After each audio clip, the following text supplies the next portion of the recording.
Nevada, the great silver state and the gold. New tales of Nevada, the stories, people working hard to make a home. Old tales of Nevada. Hello, everybody. Welcome to Old Tales of Nevada, past and present. Boy, we have a great show for you today. We're going to be talking about one of the legendary names in Nevada sports. So stay tuned. We'll have the whole story for you right after this.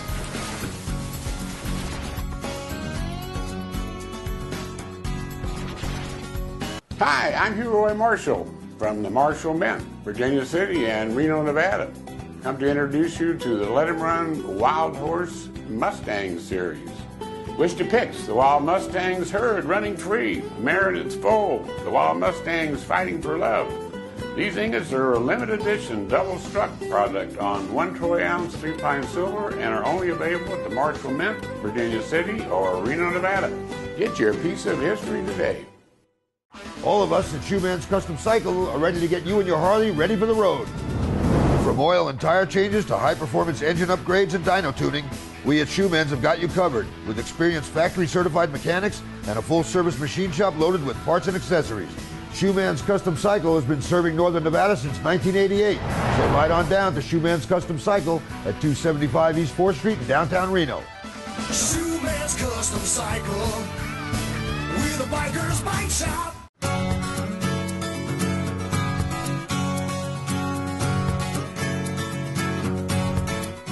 Welcome, everybody, to Old Tales of Nevada, past and present. I'm John O'Brien, the host of the show. And next to me and my good buddy, our executive producer, Hugh Roy Marshall. Hugh Roy, good to see you again this week. You too, you betcha. And we have a special guest today, as usual, Danny Tarkanian. And people might recognize that name because of the great history down there in the University of Las Vegas, Nevada. And welcome, Danny, to the show. Yeah, you betcha. Welcome to the show, Thank Danny. you. Glad to have you with us. Well, we're looking forward to a great story from you about your dad and about you, and so we're going to get to that in just a few moments. But we always go to you, Roy, because you, Roy, tells us why we do the show and what he's doing up there on the Comstock with his gold and silver and platinum. Okay. There you go. Yeah, so it's all yours, you, Roy. Yeah, well, we do this show each week to bring to the attention of our local viewers, the community leaders in our area, because we all make a mark on the earth, some a little deeper than others, but by and large, Nevada is a very historic state. And because of that, we like to spread the word that it was Nevada that actually was the funds that paid off the groups during the Civil War, and that gave Abraham Lincoln the money in order to form the United States of America, and that we also developed the first dollar here out of minted coinage from the ore from the Comstock. Exactly. And I've been working in mining here in the state since 1978 and put in over 7.5 miles of tunnels here in the state so far. Yeah. We really found a really big ore body up in Virginia City, platinum ore body, which makes it quite unusual.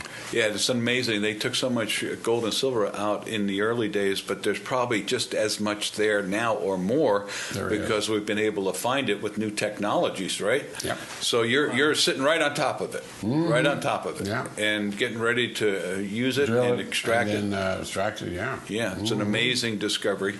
And you also have claims down in Ione and Goldfield.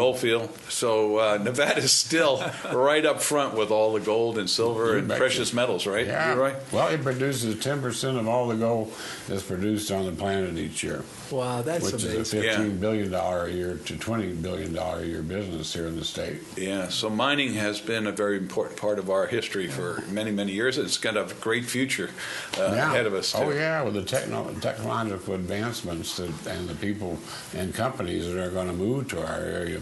Yeah. We need those rare metals, yeah. We definitely need the PGMs. Now, you were down in Arizona a few weeks ago, and you went to a gem show there, and you showed me one of the specimens you picked up. Yeah, and that is so gorgeous. Nice little sparkler here. Yeah, and what is that? Is that actual gold flakes in there? Well, it's actual gold that's put around the geode and then on the inside. But yeah, these we'll sell in our shop that we're putting in over at the Reno Town Mall. Right. And that sort of thing. It's these are coated, but they're pretty started. You can put them on your bed, and a lot of people think these crystals can really draw, good things to you. Absolutely, which, I know they do. Yeah, they probably do in one way or another. But yeah, we love it. And Cynthia keeps you busy. Gets some of the unhappy part of the job, having to make up all the printed materials. But that's for sure. You're putting all the pricing on it. She has to do all the hard work. Yeah. Well, we're sitting in the museum room, by the way, Danny, of the Marshall Mansion here, and you can see he has specimens from all over the world, and not just the Comstock. So very I got a beautiful. chance to come to an event they had here, the Gatsby event that the Washington Republic of Women put on, and it was fabulous. Yeah, and, the indoor swimming pool and the whole event was great. It was wonderful. It was a good event. That's where I met you the first time. It was. It was brief, but we met.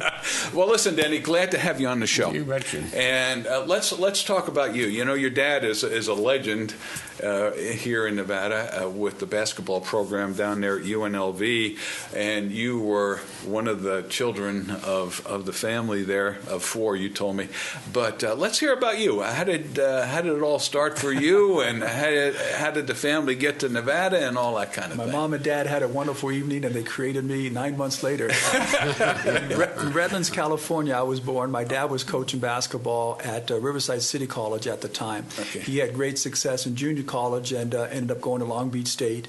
And almost at that time, he built a program at Long Beach State that hadn't had a winning season in like a decade. And 3 times they played UCLA in the NCAA tournament and almost knocked them out. UNLV recruited him to come to Las Vegas in 1973. My mom fought him like the Dickens, didn't want to leave the beach. And we had a great team coming back at Long Beach. My dad said, UNLV is a sleeping giant. It's a basketball town. And my mom said, well, why do you think it's a basketball town? He had great vision. He understood the people there and the community, and he went there in 1973, and arguably the greatest success any mid-major basketball program has ever had. Not arguably, definitely. Yeah, fantastic. He won the national championship in 1990, and the last mid-major team to do so was from 1964. So it's been 50 years, and not only did they win it, they won it by the largest margin in NCAA tournament history, 30 points. So amazing. Very proud of what. Who did they play that year? You recall? Some puke team called Duke. Duke, okay. I was hoping it was Duke, yeah. Okay. So that's fabulous. So you moved with the family here. In 1973, Vegas wasn't much of a town, was it? It was a great town. Was it really? You know what it was? It was a small community. Everybody knew each other. They loved each other. They took care of each other. Yeah. You get across town in 10 or 15 minutes. Yeah. My dad used to, it was so hot, and we came from the beach. Yeah. And that first week or 2 weeks we were there, my dad, he would stay up to about 11 o'clock at night, and he'd tell my mother, come out on the balcony, feel how cool it is out here. You know how cold it would be in California? Look at the great weather.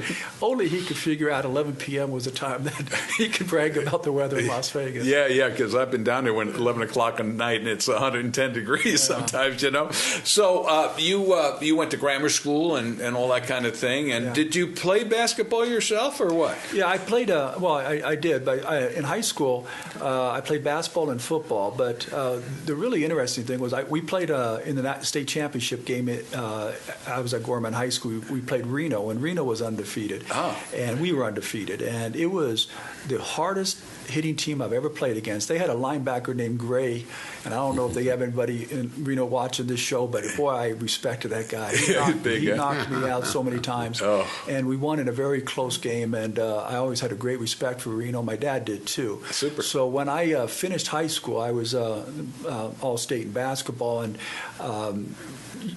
Sonny Allen had just gotten the job here at UNR, and he recruited me, and my father talked me into coming up to school here. And I was coming to Reno. I was going to play for UNR. Oh. UNLV had a point guard that was a freshman returning, so I wasn't going to play there.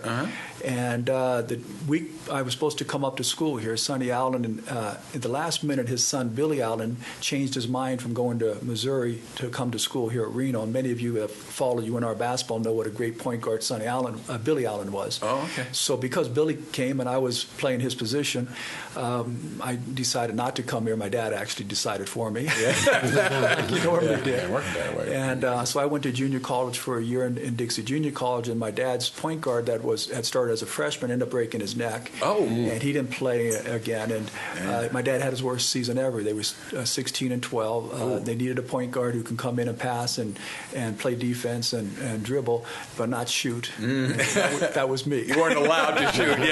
Yeah. Well, that's great. So that's how you got into UNLV.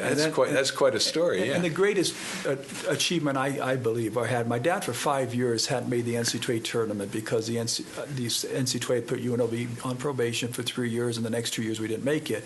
Well, my junior year we turned that around. We became the first team in UNLV's history to be ranked number 1 in the country. Wow. And we started a 10-year run at UNLV where we won 330 games, made the tournament every year, and 3 Final Fours in the national championship. That's amazing. I always wanted to ask a coach's son, what it's like when you're growing up. Here you got this very successful dad, great coach. Okay, did you have like a basketball hoop in the living room? And yeah. I mean, was it all basketball all the time? Absolutely. Or was he able to compartmentalize, whatever that word is, the family and then basketball, or was it all basketball all the time? It was all basketball and family. And that's the thing. Okay. We did everything together as a family dealing with basketball. During the summer times, we didn't have a whole lot of money to travel, nor did my dad have time, but he would have a speaking engagement. They used to pay coaches to go speak to other coaches around the country.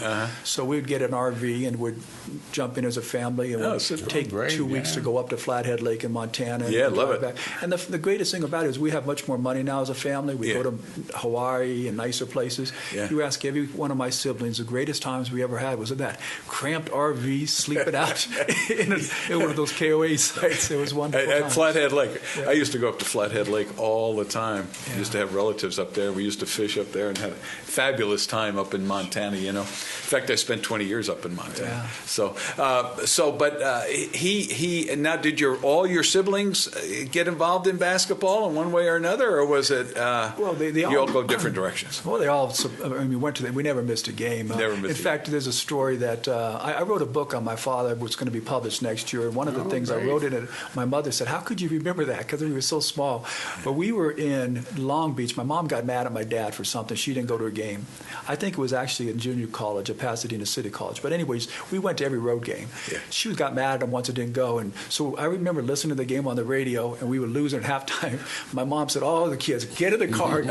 She drove as fast as she could so we'd get to the game and make sure we supported my dad's team, which he came back and won. That's nice. Wonderful. And, we just did everything with the team. The greatest time in our family's history, and I think if you'd ask most long-time Las Vegans, they'll tell you the same thing. When we had that 10-year run of the NCAA tournaments, every time it came to March Madness, it was always at least a 3-week vacation, sometimes a 4-week. You'd have the league tournament in L.A. and the whole city would travel. Then you'd have the first 2 rounds of the NCAA. We always won those. Then you get to the next 2 rounds. Right. Sometimes we got to the Final 4. Yeah. So fabulous. That's an amazing thing. A great story. So we got a lot of things we want to talk about. I think we're just about out of time for this segment. But your dad and mom very close, evidently, right? Oh yeah, very supportive of each other. How many years were they married? 59 or 49. I think it was 49. 49. Wow, that's a great marriage, yeah. Well, listen, we'll come back and get more of this history. I want to get into some of the game histories and some of the practices and some of the things your dad used to do to make that team successful. We'll be back with all of that after this on Old Tales of Nevada, past and present.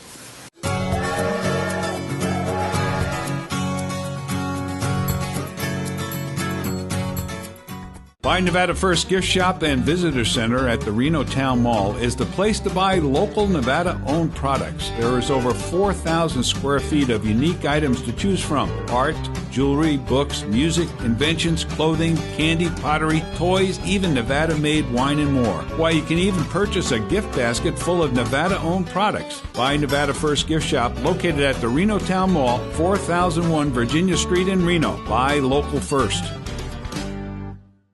Hi, I'm Paula. And I'm Dan. We're the producers of the Tanner's Marketplace Antiques and Craft Shows at the Livestock Event Center on Wells Avenue. I'd also like to tell you about our everyday location. We're at Somewhere in Time on South Virginia Street. We're Antique Antiques, booth number 46.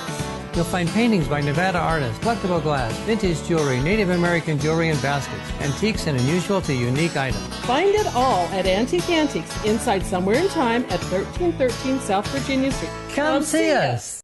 Somewhere in Time is a place to find what will be treasured for all time. A store full of the unexpected. High-end die-cast models, vintage and antique furniture, Fenton glassware, kerosene lamps, toy trains, vintage neon, a new home decor selection, brothel and casino memorabilia, jewelry creations, and cameras in large collections throughout the store. Bring the family and find the unexpected that will be treasured for all time at Somewhere in Time on Virginia Street in Reno.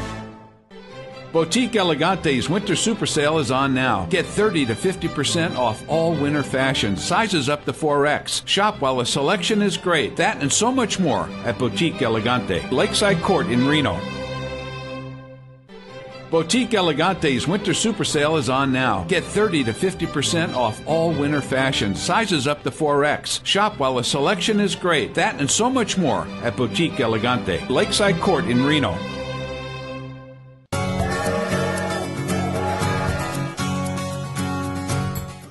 We're back here on Old Tales of Nevada, past and present. We have our special guest, Danny Tarkanian. You might be familiar with that name because it was legendary.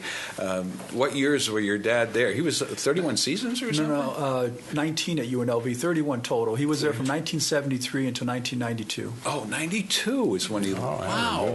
They forced him out at UNLV when he was 59 years old. Yeah, because of some NCAA things. It was a complicated story, huh? Because the president, I'll be nice. The president decided he wanted to go in a different direction, that my father was too controversial. My dad fought, he's just like what I do, and I probably got it because of my dad. Yeah. He was wronged by the NCAA. He fought him, took him to court, won the court case. But the public perception sometimes is more important than reality. So the perception continued, and the president said, we want to move, we want a better reputation for the city of Las Vegas. So they forced my dad out at 59. Yeah. He had went to 3 Final Fours in 5 years and had won 96 games and lost 7 in his last 3 years. That's pretty amazing. Yeah. How about you? What kind of reputation was he looking for? The president. To his credit, look at I'll try to keep this short because I know we want to talk more about Las Vegas stuff, but the NCAA, they create these rules that were from 1950 where you had mostly middle-class white kids that were playing. Mm-hmm. And the rules basically said you can't take anything for anything, and you got to, when you go to college there. Yeah. So now the athletics, basketball primarily, is with black inner-city families that don't have any money. So when a kid comes to school there, you can't buy him lunch, you can't drive him to school. We can go on all the stupid things. It's ridiculous. So listen, my dad would say all the time, he thinks the athletes should have the same opportunities as other kids in college. He never, ever gave them a large sum of money, a car, or anything else to buy a player. Right. But he said they should live like every other college kid. Right. So they'd come over our house and they would eat. My mom would make brown sacks dinners for them, and they'd come over and get them. The NCAA would put them on probation. And, for that? Well, that's crazy. And then my dad challenged them. Yeah. He would have said thank you and rolled over. They would have left him alone, but he said this was wrong and you're exploiting these athletes. And they didn't like that, so they came after him harder. Wow, that's terrible. I told the story, and if you want to, we can go into what Senator Laxalt, who's a legend here in the whole state of Nevada. But Senator Laxalt was very close to my family when the case went in front of the U.S. Supreme Court. The question was, should the NCAA regulates all of intercollegiate athletics be required to give due process to a state employee coach before they fire him? Right. Now, most reasonable people would say absolutely. Sure. Well, the Supreme Court ruled 5-4 against my father, and that was the avenue to force him out.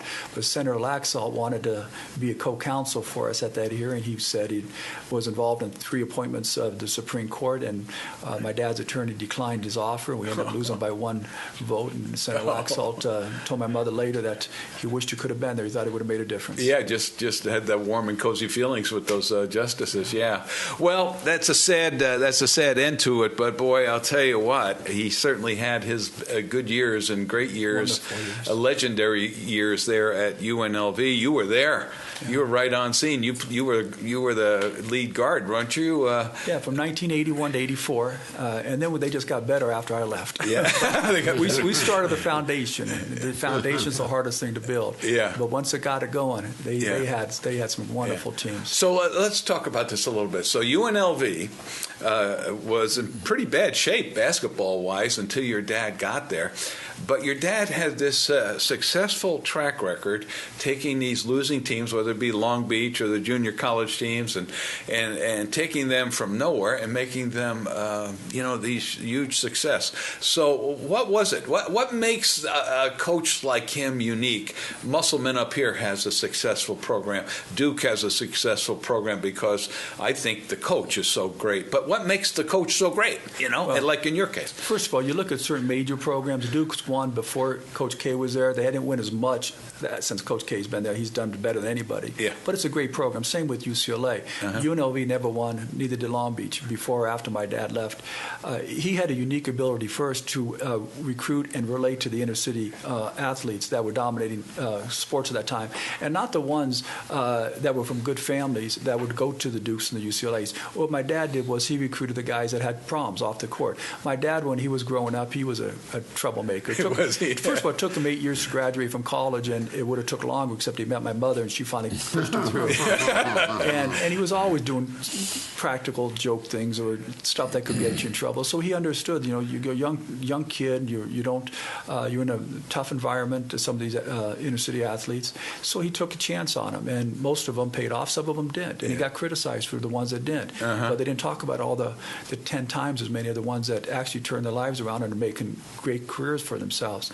So he brings in these athletes that nobody else wanted, and he would get them to specialize. He took what they did best, and he told them do it a lot, and what you couldn't do very well, don't do very much at all. Right. Like I mentioned, I could pass and dribble and defend, so I did that all the time I could. I didn't shoot very well, so I played 39 minutes a game and shot twice a game. Wow. That was fine. Didn't you ever be tempted to shoot? I wanted to win more. Okay. Sure, you and plus, you probably had to face the wrath of your dad if you would have shot, right? Yeah, and that gets to, back in the early 70s and even the early 80s, coaches used to yell, berate, kick chairs, throw chairs, actually. Bobby Knight did. Bobby Knight. My dad wasn't like that. You'll hear players tell you, he'd yell, but it would be more in a cajoling. He would do it with sarcasm and wit, is how I put it. He would say stuff that was really a sharp hit to you, but it was like funny, and you knew it was funny, but you didn't want to laugh because you knew he'd get mad at you. And like if we didn't play hard in practice one day, he'd call the team together and he'd put us in a circle and he said, you guys, next time you pick up your scholarship check, wear a mask and gun because you're robbing the university. Every time you pick up your scholarship check, you're robbing the university. And he was serious, but he said it in a... Oh, nobody laughed. Yeah. We went out and practiced.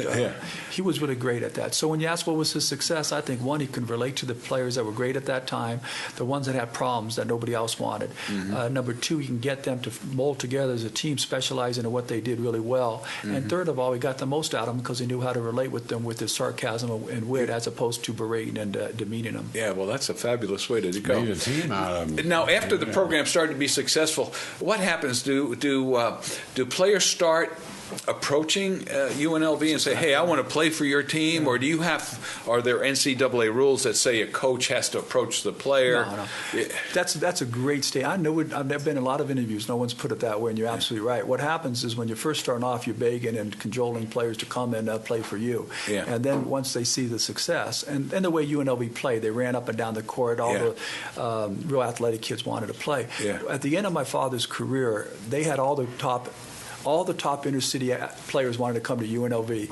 The suburban kids, they wanted to go to Duke. We were getting the inner city kids. Duke was getting the suburbans, and we would have had battles with them every year for a decade or so. Yeah. We had Jason Kidd, who was from Cal, commit to us as a sophomore, and he was going to come here. He took Cal to the Final Eight, the best year ever. Right. We had Jalen Rose, who played at the same high school as UNLV's great player Anderson Hunt, and wanted to follow Anderson Hunt here to UNLV. Okay. We had Ed O'Bannon, Tarkanian, who took UCLA to the national championship, had signed and was coming to UNLV.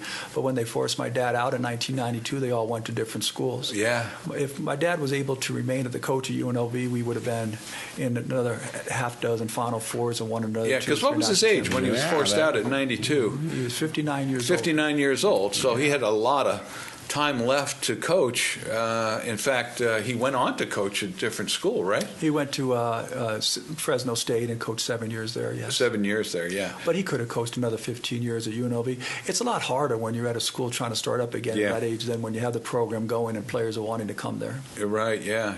Wow, that's amazing. So how did he handle success? How did he... He was the most humble guy you ever met. Yeah. He was the most... that was probably his greatest quality. He understood how fleeting success was, and he never took it for granted. He never thought he was better than other people. And I'll give you a great example. Every year they have a coaches convention for the college coaches, actually all coaches, high school coaches, college coaches, and they do it during the Final Four. Well, I would go with my dad to those at the end of his career, and Bobby Knight, you never see him. He was there, but he'd go fishing somewhere. Coach K never came down to the lobby where the coaches are. My dad, the whole time he's there, would sit in the lobby. He would talk to the high school coaches, the junior college coaches. He knew what it was like to be like them because that's how he came up. And he had a great time socializing and being a part of that. He never felt he was better than those coaches. Yeah. And I think that's why people liked him so much. Yeah, that's super. Great. A regular guy. He was a regular guy That's with the way to leadership be. abilities, and he could recognize talent. I mean, but that's a very unique skill set to have. Now, one thing, where did he get this thing about sucking on the towel? What was that all about? His first championship game ever was at Redlands High School. It went into overtime, and he was yelling, and his mouth was getting dry, so he was running to the water fountain and trying to. And back then, the water didn't come up; it was just flirting out. So he was having a hard time getting his mouth wet, so he could yell. So it went into overtime. So he said, "I'm going to wet this towel," and I chomped on it, and so his mouth would get wet again. And he won the game. And he said, "This is his good luck charm." So he had to rest. He was very superstitious. Was he? If we lost a game on the road, we never stayed at the same hotel the next time. He never had anybody sit on the chair to the right of him. They called it the ghost chair. Nobody could sit in that chair. It had to be vacant where his clipboard was at. He got a Rolex watch for a gift, and he lost his first game that he played with it, and he gave it to my brother, and he went and bought a cheaper watch. He just would not have anything that was connected to a loss. So he took it really hard. So when he came home, I mean, after a loss, what was that like? Was he difficult to be around? Not to us, because we didn't see him that much after losses. He would go. My mom would say he'd moan all night long like he was in pain after losses. She hated to be. I do that when I play golf. I usually moan all night long. It's like a nightmare. How could I play so bad? But he got over it evidently and moved on. The great thing about sports is there's another game and there's another season. It hurts for a little while, but you come back and you get tougher. That's all. Yeah. That's what's so great about sports. Yeah. It really teaches you a lot of character, doesn't it? Absolutely. Because you have to deal with failure once in a while, and then find ways to overcome it and become a winner again. See, and it's unfortunate in today's education, secondary education, that they de-emphasize sports. They've taken away a lot of that from the program. So I started a nonprofit sports academy in Las Vegas, where we teach the young kids the life lessons they learn through playing sports. I don't teach them how to play basketball. They can learn that. You teach them how to compete, how to handle adversity, how to win with class, lose with dignity, the things that are important in life that you can carry over to everything you do. Yeah, that's super. Well, listen, let's hold that thought. We'll take a break, and we'll come back with the next segment of Old Tales of Nevada, past and present.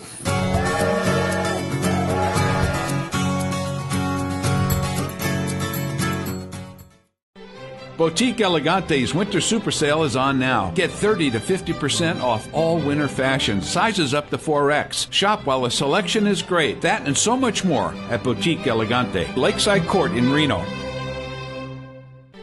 Boutique Elegante's Winter Super Sale is on now. Get 30 to 50% off all winter fashions, sizes up to 4X. Shop while the selection is great. That and so much more at Boutique Elegante, Lakeside Court in Reno. Hi, I'm Chris from Past Time at Somewhere in Time. Are you looking for that one-of-a-kind gift that you can't find in the big department store? I have something for all occasions. Got stuff? Need to know whether or not it has value or how to sell it? We can help with that too. Come and see me Tuesday or Wednesday at Past Time in Somewhere in Time at 1313 South Virginia Street in Reno. Just ask for Chris. Deluxe Travel, locally owned and operating since 1991, is the home for travel to Mexico and Central and South America. The crew at Deluxe Travel is bilingual, trustworthy, thorough, and caring. They will do everything possible to make your dream vacation the best it can be. Now is the time to book for winter travel, so stop by the office at 100 California Avenue or call 686-7000. You can also check us out on our website at deluxetravelLTD.com. At Deluxe Travel, we sell dreams. Come in and plan yours. Hi, I'm Paula. And I'm Dan. We're the producers of the Tanner's Marketplace Antiques and Craft Shows at the Livestock Event Center on Wells Avenue. I'd also like to tell you about our everyday location. We're at Somewhere in Time on South Virginia Street. We're Antique Antiques, booth number 46. You'll find paintings by Nevada artists, collectible glass, vintage jewelry, Native American jewelry and baskets, antiques and unusual to unique items. Find it all at Antique Antiques inside Somewhere in Time at 1313 South Virginia Street. Come see us. Hi, I'm Hugh Roy Marshall from the Marshall Mint, Virginia City and Reno, Nevada. Come to introduce you to the Let 'em Run Wild Horse Mustang Series, which depicts the Wild Mustangs herd running free, the mare and its foal, the Wild Mustangs fighting for love. These ingots are a limited edition double-struck product on 1 troy ounce 3-pine silver and are only available at the Marshall Mint, Virginia City or Reno, Nevada. Get your piece of history today.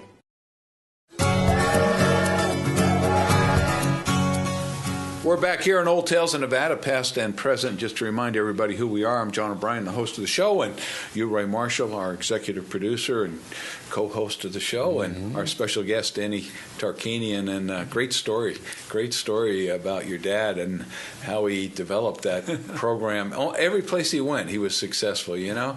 And it's sad that the NCAA had it in for him, probably because he was just from a different part of society, you know? It was two things. He took kids that the NCAA didn't think should be a part of college basketball, and he won with them. Yeah. And number two, he fought them back. Yeah. He always said if he didn't fight them back, the NCAA would have left him alone. Other coaches told my father that. Yeah.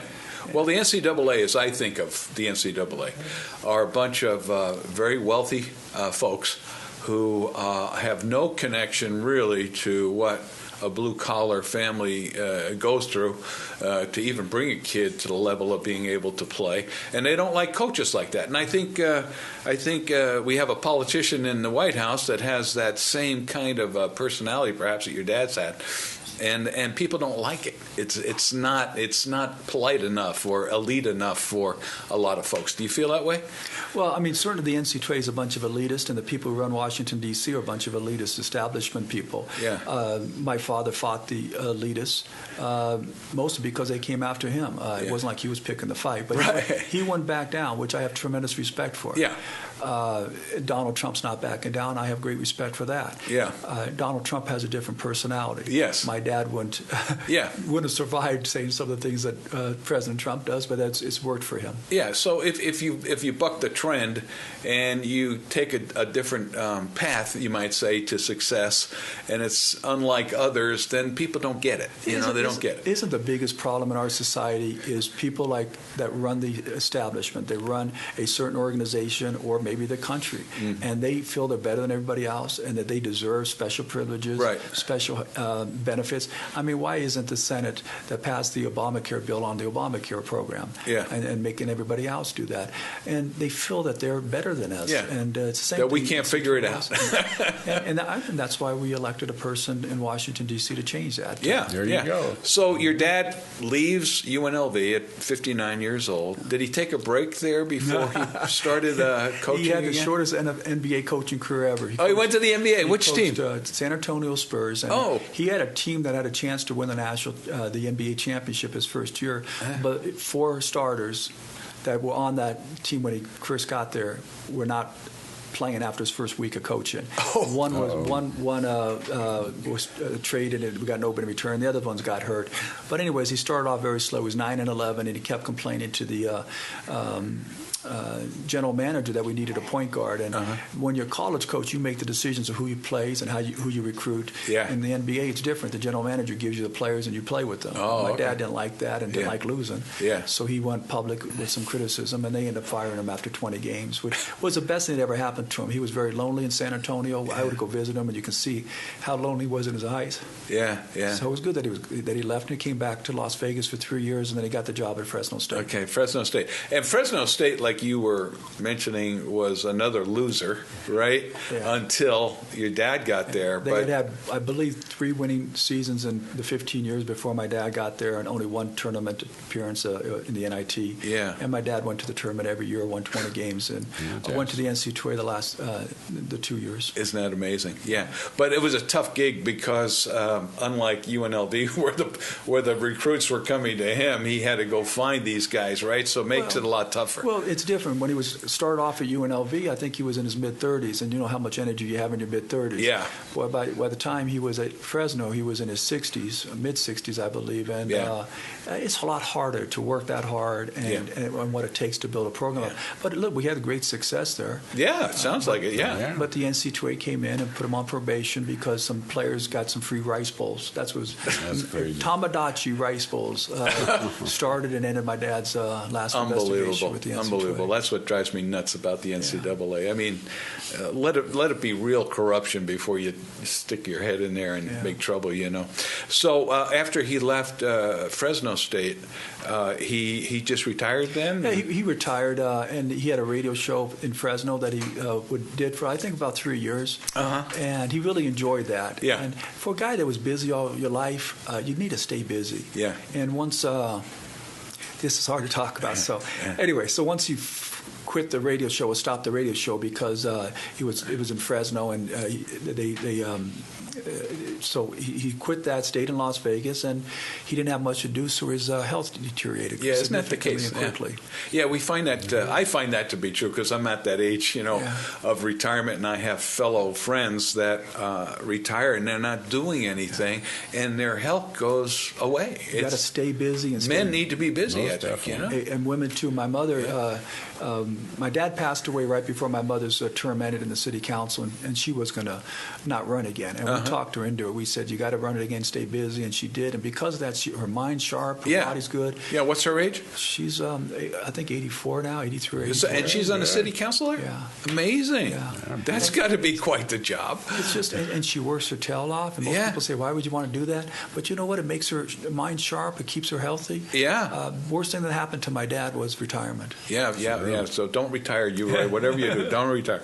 That's why I do this, so I don't have to retire. But you know, a lot of successful women down in Las Vegas had a legacy of great women down there, starting with Stewart. Remember, she's the founder of Las Vegas. Basically, she was a great real estate tycoon. Really? Yeah, she had the original ranch.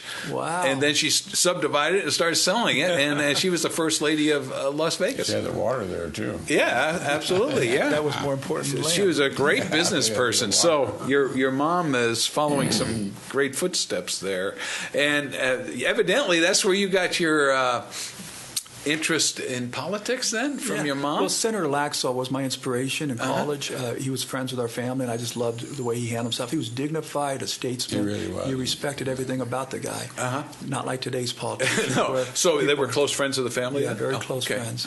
And so he inspired me, and I wanted to get into politics. But my mother's what I want to emulate like. And I say this to people when I campaign. They say, well, why are you running against Dean Heller in this primary? And I said, because of what my mother says public service should be about. She says, if you get elected, you represent people, and you have to do what's best interest for your constituents, not what's in your best interest, either financially or politically, or what's in the best interest of your constituents. Her first big vote she had, it was in front of it was for a developer that was my dad's biggest booster at UNLV, one of our closest friends, and she ruled against him in the deciding vote, and he wouldn't speak to her for 2 years. And she said, and I said, how could you do that? She said, because the people that I represent didn't want the Social Security building in there, and I had to vote against it. Wow. And that's what it's all about. Yeah. And that's what's missing in Washington, D.C. Now we see politicians that just love the power and prestige of being in the swamp. Too many times. And they'll do whatever they have to stay there. And a perfect example is this. Dean Heller Heller came out and said he vehemently opposed our nominee, Donald Trump. He said, let me be very, very clear, I do not support Donald Trump. This is in the 2016 elections. Does anybody really believe Dean Heller thought Hillary Clinton would be a better president than Donald Trump? No, he didn't. Why did he do that?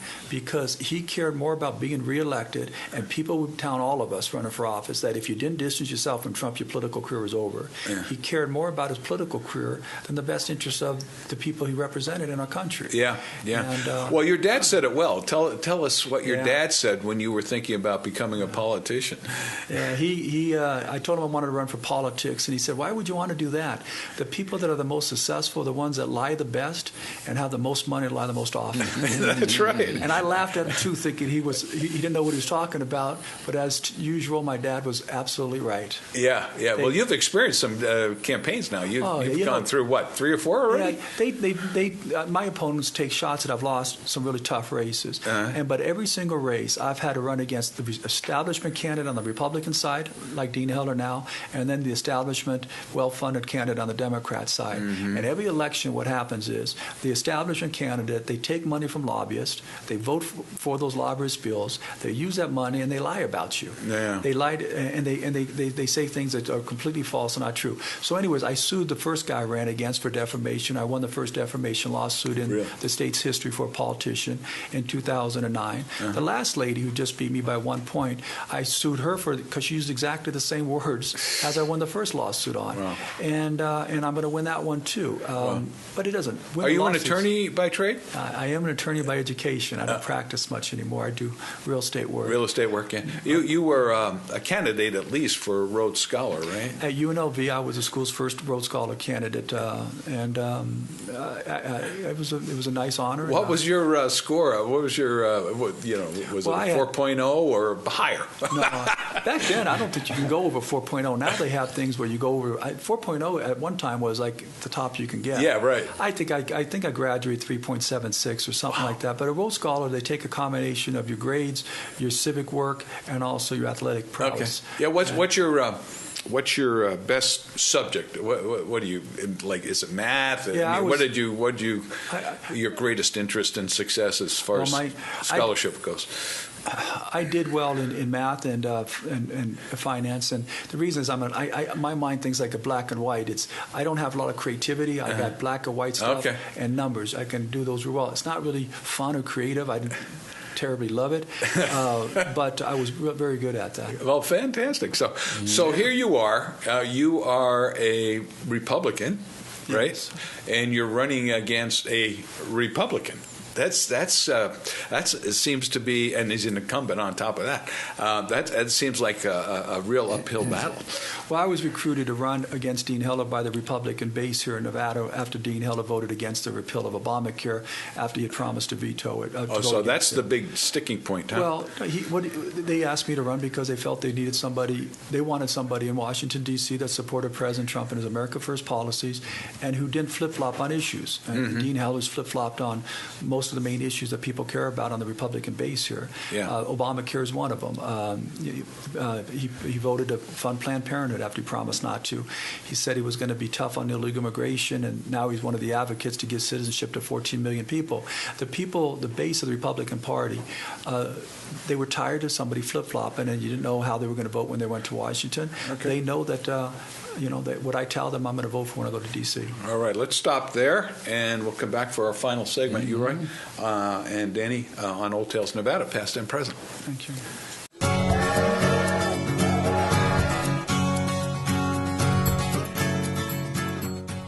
You have got to come and see our bridal designer collection here at Precision Diamonds. We bought our building, lower the overhead. That means everyday low prices to you. Buy Nevada First Gift Shop and Visitor Center at the Reno Town Mall is the place to buy local Nevada-owned products. There is over 4,000 square feet of unique items to choose from. Art, jewelry, books, music, inventions, clothing, candy, pottery, toys, even Nevada-made wine and more. Why, you can even purchase a gift basket full of Nevada-owned products. Buy Nevada First Gift Shop, located at the Reno Town Mall, 4001 Virginia Street in Reno. Buy local first.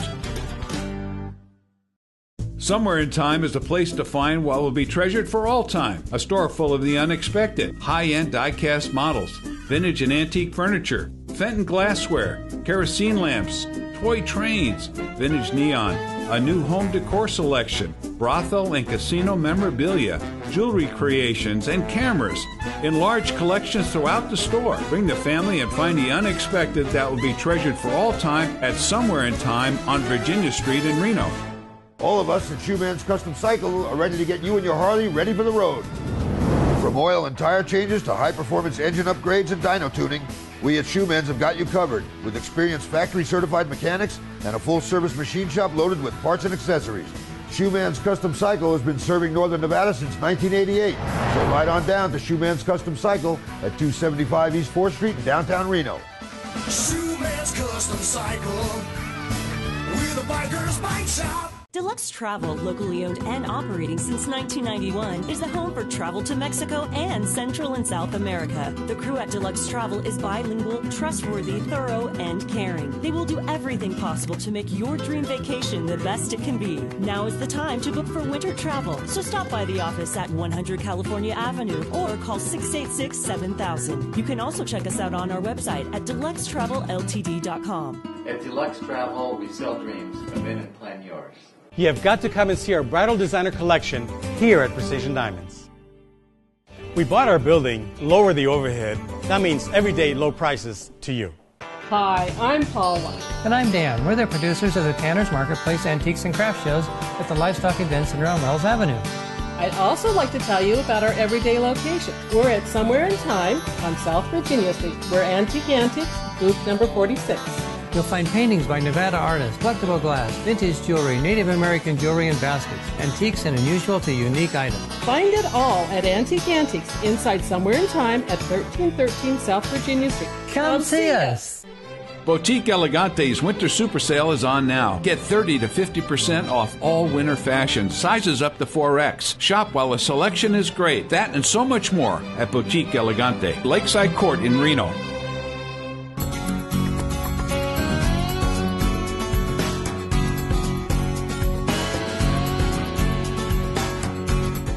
Welcome back, everybody, to our last segment of Old Tales of Nevada, Past and Present. We're having a great time talking with Danny Tarkanian, who is the son of Jerry Tarkanian, the fabulous and legendary coach of UNLV basketball for 19 seasons. And it's great to hear the inside scoop about your dad, because I always thought he was kind of a character, you know, the way we used to see him move around on the sidelines. And, you know, there was quite a man behind that. He was a great people person. As good a coach as he was a better people person. Yeah. And he would go to a bar. His best time he'd be in a bar, and he'd go there all the time after games. And all these drunk fans would come up to him, and they would say, "Hey, Coach, why didn't you get Larry Johnson the ball more? Or why aren't you doing this and that?" My dad would sit there and go, "Is that right? Is that right?" Our whole family would laugh. Every time he'd get that, "Is that right?" Yeah. With his eyes. He's got those puppy dog eyes, right? We knew my dad was tuning the guy out, but he made the guy feel good. The guy left thinking, I sure told Coach Tark something. He go home and tell his girlfriend, watch, Tark's going to follow my lead. Yeah, Tark the Shark, right? Or Shark the Tark. How did that go? Tark the Shark. Tark the Shark, right, yeah. So anyway, we were talking about your political career, and you've taken on some big challenges here. Did you have a question for him, Roy? No, I just have a comment to make about the Republican Party. And you know, we had the gentleman over here who was president of the Republican Party in our area. And my observations of the party out here is that there just hasn't been enough togetherness the way that there used to be with Paul Laxalt and Mickey, his brother, and all the people that were local. I mean, you'd see the same person, but they'd wave at you. Now I got a much bigger town here in Reno, but Vegas is your main population base. So if you're going to win, you're going to have to, you know, get it down there probably. That's probably a big challenge, isn't it? Because you have Vegas, we have Reno, we have Elko. I mean, but we have hundreds of miles in between, and really different society and culture between, say, up here in northern Nevada, we've got a big, history here where Vegas is fairly new and Elko is more rural. That makes it very difficult, doesn't it? Yeah, it used to be the rurals could really tip the favor for you if you did a good job out there, because if you kept it close in Clark County, won a little bit in Washoe, you win the rurals and you'd win. Yeah. What's happened is Las Vegas has gotten so big, and it influences so much of it. Yeah. And people keep saying, well, it's going to be more of a Democrat state now, the more liberals and the unions are there. But what I saw happen with President Trump, or candidate Trump, was his America First agenda resonates with hardworking middle-class Americans, union workers or otherwise, and they voted for him. He lost the state by 2% when the entire top of the GOP, our governor, senator, Senate candidate, congressman, all came out and told the people of Nevada they didn't support him. He lost by 2, but Romney lost by 7 and McCain by 9. Yeah. He overperformed here in the state, and it's because of his message. Yeah. And that America First agenda message resonates with those hardworking middle-class Americans that are working in the casinos, working in the construction. Yeah. So let's say the best thing happens and you are able to defeat Heller and you go on to win the general and they send Mr. Tarkanian to Washington. What's that going to be for you? What's your main focus as a senator? Everybody has a goal or a top priority. What's it going to be for you? My goal would be that when I'm serving in Washington, D.C., people can feel about me like so many people felt about Senator Paul Laxalt. It's disappointing that when you listen to people say, "Oh, I don't trust our politicians," or "I don't like our politicians," there's no respect. There is no respect. It'd be wonderful. Listen, what I campaign on, I'm going to do in Washington, D.C. I'm going to fight for the people of Nevada. I'm a fighter too, and I take on tough people, and I don't back down. You have those genes. I have those genes. Actually, my mother's even tougher than my dad. My dad always said the toughest competitor he ever met was my mother. How about that? So, but look, you go back to Washington and you make people proud, and if I can make people feel about me like they did about Senator Paul Laxalt, then I made an incredible impact with my life, and I'll be really satisfied. Yeah. The thing that I always question, about Washington and about people like you, Danny, who are very sincere, and you have your priorities and you want to do a wonderful job for people, and you go back there and you run into the power structure, you run into the special interest, and even though you have these wonderful, wonderful ideals, doesn't that change when you get there? It's hard to survive being a sincere and honest man. See, if you only care about remaining there and getting reelected, then you sell yourself out. Yeah. And that's what's the problem with them. Too many people love to be back there. Dean Heller's been in office for 27 years. Yeah. That's more than almost half his age. Look, if I go back there and I'm there for one term, I'm satisfied. If you can accomplish something. If I can do, if I can do what I just said, make people proud of what I did in Washington, D.C. And I'm not talking about proud. Some of them may not like certain votes I take, but they're proud that I handled myself with dignity, class, and was honest and showed integrity. I don't care if I'm gone in 6 years. Yeah. Can they sideline you though, Danny? Suppose you buck the leadership, for example, right? Who's been there forever as well. You want to go against the leadership. Can't they sideline you and put you in a place where you're not heard of very much, and you don't get done what you want to get done? Except on the big issues. They can sideline you by taking you off big committees where you might not have influence with the committees, but they can't sideline you on the different votes that need to be taken. Yeah. Like the health care vote. It came down to one vote. Yeah. And if they sideline somebody unfairly because they don't support the majority leader, well, they're probably not going to get that vote from that person. Yeah, there you go. And, so you're got as much power that way as anybody. On the big contested votes, sure. Yeah. Well, hope it works out well for you. Yeah, we should do. Yeah. Whatever now, if it doesn't work out like you want it to be, you can go back to your real estate business. Look, I've had people tell me this all the time. Why would you do this? You're going through a horrible process where they just defame you with millions and millions of dollars, and you're gone all the time. You're away from your family, and if you lose, and what do you have to show for it? You know what I got to show for it? I got an incredibly beautiful wonderful, intelligent wife. Yeah. And I got 4 great kids. Yeah, They're all there you healthy. go. I have a real estate development project that's doing very well. So we're not living like the top 1%, but we're well off and we're secured. Good. Everything good, important in life I have. Yeah. And all that, and that matters. Now, Yeah. if I can get back and do something in public service and make an impact for our society, then that's would be wonderful. If I don't, I'm very happy with what You I got a have. great life as it is. Yeah, you got now, your here's a question for you. Why didn't you get into coaching like your dad? I coached with my father for 7 years, excuse me, at Fresno State. Oh, okay. And when he left Fresno State, again, the NC2A came in and just, as I mentioned, the Tamagotchi rice bowls. Yeah.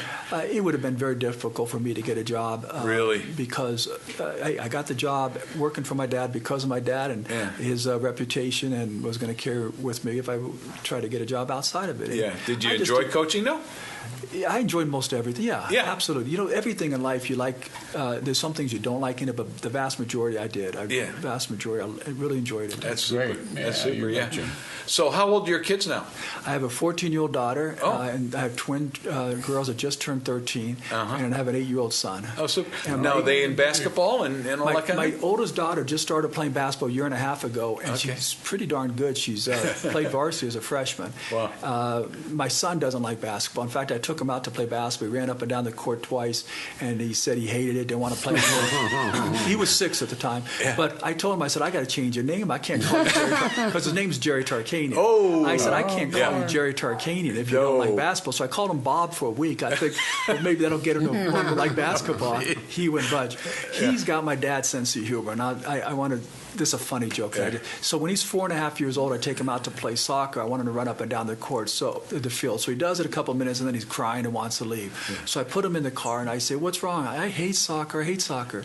I said, "Jerry, what's the one thing you like the most about soccer?" 4.5-year-old, sarcasm and wit. He said, "Leaving." Leaving. 4.5-year-old. Yeah. Well, that's great. Well, those genes have to flow through there somewhere. Yeah. How about you? Do you have that same sort of sense of humor and sarcasm, or are you more serious? I'm too serious. Are you? I wish I didn't. It was a great quality my dad had, but How about your other siblings, the girls and the boys? no, mostly just my son has it. Yeah, is that right? Well, good. I'll tell you what, my mom had some great quality, being a tough competitor, fighter, an honest person, and I believe I have a lot of those traits, and my other daughters do. Yeah, I think being on the city council in Las Vegas and dealing with those casino owners and bankers and entrepreneurs down there, it's got to be a tough gig, right? Yeah, well, a lot of pressure on them. And the homeowners that get mad over everything. Oh, I watched some of her meetings, and God bless you, I couldn't do that. Sit through that and have everybody yell. Well, the sprawl of Vegas, it's amazing, right? You were just down there. Isn't it amazing? It really the is. housing developments and just it just seems like it's going nuts. High-tech corporations are really moving in there.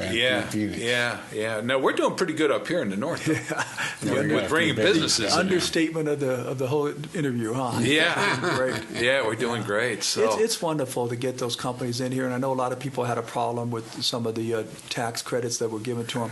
But look at what it's done for this community. Yeah. Oh, yeah. I mean, if you gave it to the government, they'd probably just spend it anyway, right? Yeah. There's a question for you. If you go to Washington, how are we going to get rid of the $20 trillion and counting deficit? Grow the economy, cut wasteful spending, protect the promises that we made to people that have been workers. We pay in our Social Security, we pay in for Medicare. You can't cut that from people that have paid in their whole life for that. Right. But there's so much wasteful spending out there. Yeah. I mean, and then you take care of American businesses and American people first before you start spending billions and billions of dollars overseas. Yeah. You know how much money we give other countries that don't like us? Yeah, my wife's been saying that for years. If we just took back a percentage of that foreign aid, look what we could do. And give it to the veterans that allowed us to live in this life that we have. Yeah. Wasteful spending, though, is that's a tough gig because you got this bureaucracy out there that, is hidden from sight, and they just do crazy things. We've seen it exposed every once in a while on 60 Minutes. Well, listen, we're getting down to the end of the show. Thanks so much for coming, and letting us in on some really behind the scenes with your dad and your family. We appreciate that very much.